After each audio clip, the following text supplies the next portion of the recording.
2 years ago, I purchased the iPhone 15 Pro Max. It was yet another phone in a long line of yearly upgrades, as I had been getting the new iPhone every year since the iPhone 10. But last year with the iPhone 16 Pro, something was just different. I found the phone disappointing and too similar to my 15 Pro, so I didn't get it. But this year, with the iPhone 17 Pro, that certainly isn't the case. Hey, how's it going? I'm Josh from 91 Tech, and today we're talking about the iPhone 17 Pro and the iPhone 17 Pro Max, and specifically whether or not these phones are worth buying for you.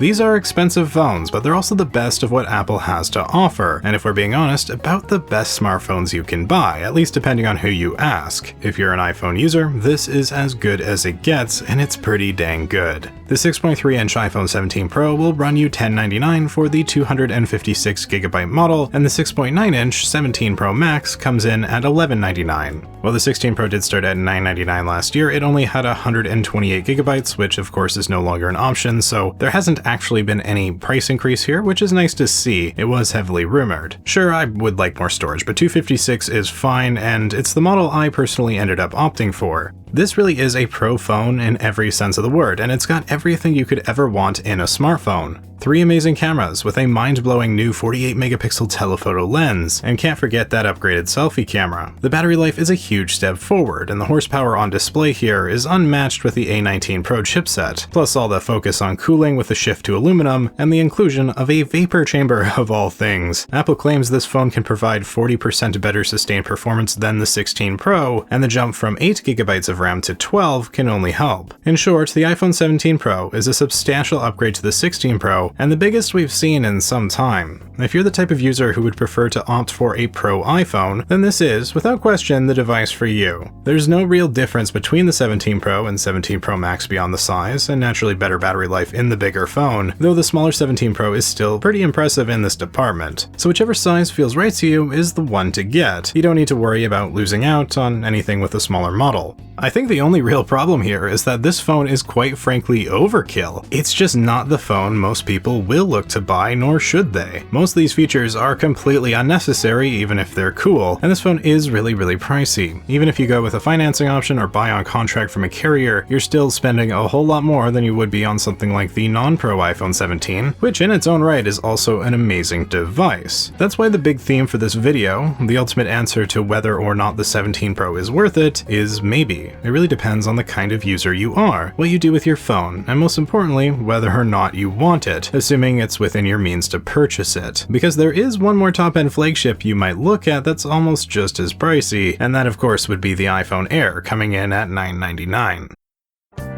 I've talked about the 17 and the Air in a couple videos already, so I'll link those in the description if you're interested, but they can't really be quite in the same conversation as the iPhone 17 Pro. I think most potential Pro iPhone buyers already know that they want the best phone Apple has to offer, and while the iPhone Air does challenge this with its new radical design, it has too many drawbacks for someone like myself to ever seriously consider buying it over the Pro. I've personally pre-ordered the smaller 17 Pro in orange, sort of questioning whether or not I should have gone for the 512GB instead of the 256, since I do take a lot of video on my phone, but I do pay for iCloud photos and will probably be just fine with 256. With the addition of ProRes RAW video now, the 17 Pro will likely be the best phone on the market for filmmaking, and I'm pretty hyped to try it out for myself. This is where using an external SSD over USB-C is the way to go. The 17 Pro and 17 Pro Max, like the 16 Pro and 15 Pro, remain the only iPhones to have USB 3 transfer speeds, which is crazy, but at least it is a feature that I guess makes sense for the Pro model iPhones. What no longer made so much sense to be a Pro exclusive feature was ProMotion, and hey, now it's finally on Apple's non-Pro devices. They're late to the party to be sure. That iPhone 16 last year had far too much compromise, but now the iPhone 17 and iPhone Air have displays every bit as pro as the iPhone 17 Pro and 17 Pro Max. All of Apple's new phones have the same sharp 460 pixels per inch, the new anti-reflective coating and peak brightness of 3000 nits for better visibility in the sun, this ceramic shield too that's supposed to be 3 times more scratch resistant assistant, slim bezels and the dynamic island, the always-on display, and most critically that buttery smooth 120Hz refresh rate. It makes your phone feel so much better to use, and while it's one of those things that a lot of users won't even notice, much less care about, think of maybe your mom or grandparents or anyone a little less tech-savvy or in the know. Either way, 120Hz is still something that's so nice to have, and I think it's great that it's finally in the non-Pro iPhones. This all being said, it is worth pointing out that the ProMotion display was one of the biggest, if not the biggest reasons to buy a Pro iPhone in the past. 13 Pro, 14 Pro, 15 Pro, 16 Pro, all these phones were the only iPhones Apple sold that had 120Hz. And now that it's on the iPhone 17 as well as the iPhone Air, if you're not too bothered about the camera systems, something like the iPhone 17 might make more sense for you. And I think with this move, while the Pro's value I guess technically has been reduced, since you can get the same feature in the 17, I don't see it as a negative against the Pro in any way.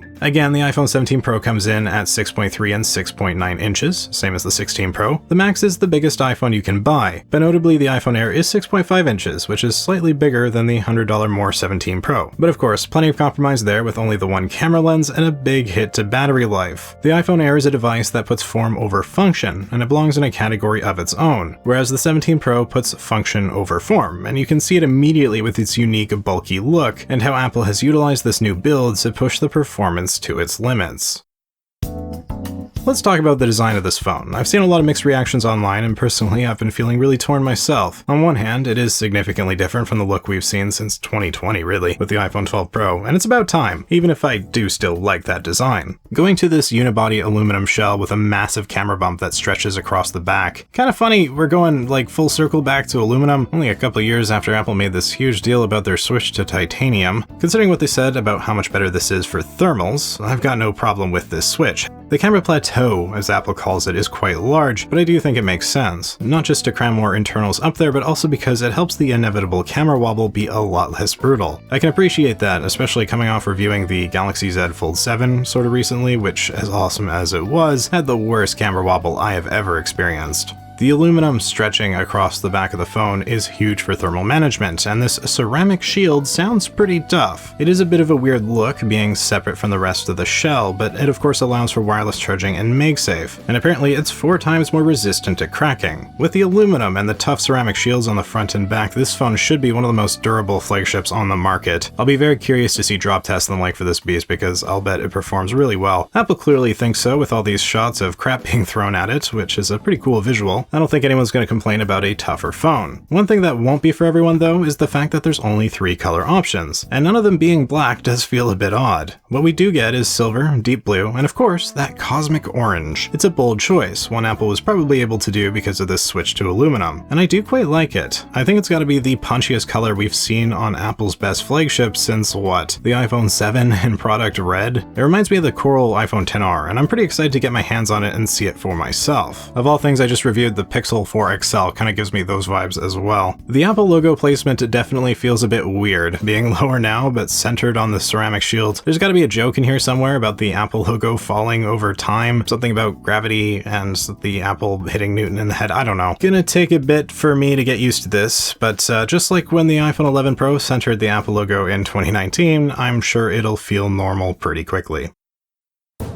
One thing that is clear is that this phone is very bulky. It's about the exact opposite of the iPhone Air, but there's a big advantage in not just the thermal management, but also the physically much larger battery. Apple's rating these phones for an impressive amount of battery life, and a substantial jump from the 16 Pro and 16 Pro Max. We don't usually see these sorts of increases within only a single generation, but Apple's put a lot into this latest flagship. This improvement in part can be credited to the new A19 Pro chipset, and what we have here is the best version of this chip. It's got one more GPU core than the A19 Pro chip we find in the iPhone Air. Both the 17 Pro and the Air have 12 gigabytes of RAM, which is plenty, and this phone is going to last a very, very long time, and I highly doubt it ever gets slow. These phones are so powerful these days, it is absurd. And you are getting the most power with the iPhone 17 Pro. And what's great is that it's coming in a package that's better built to provide a, well, pro experience. But the most significant step up from the Air in particular is that triple 48 megapixel lens setup. Sure, the specs are better on the 17 Pro and it handles cooling better, but to be honest, most people don't really need to push phones to their limits that often, even if you're big on things like mobile gaming. But photography, well, a lot more people are going to use that. The highlight this year is a greatly improved telephoto lens that provides 4 and 8 times optical zooms. Pretty darn cool, and it adds even more versatility to an already robust camera setup. But that being said, it's also something that probably isn't super necessary, and if you're on a slightly older Pro iPhone with a slightly worse telephoto lens, let's just say I don't think it's worth upgrading to this phone solely for that feature. If you are wanting a phone with the best possible camera setup, the 17 Pro will serve that purpose, but if you're not too concerned with some extra features and versatility, then the iPhone 17 without the telephoto lens, but still with the 48 megapixel wide and ultra wide lenses, is probably the better choice. The iPhone Air with its single lens is the worst of the bunch, not that it's bad, and it's still a totally fine option for those who really don't care about the photography so much and really want that ultra thin form factor. I mean, when I take photos, I am usually using the main wide lens, but that doesn't mean I want to give up my ultra wide and telephoto, and that's why I got the 17 Pro instead of the Air, and it would be a justifiable reason to get the 17 instead of the Air, along with saving $200. We also have the upgraded selfie camera that takes 18 megapixel photos and seems to be a huge improvement over previous generations. If you were a vlogger or something, this would probably be the best phone you could get, at least aside from maybe the Fold 7 with its crazy setup.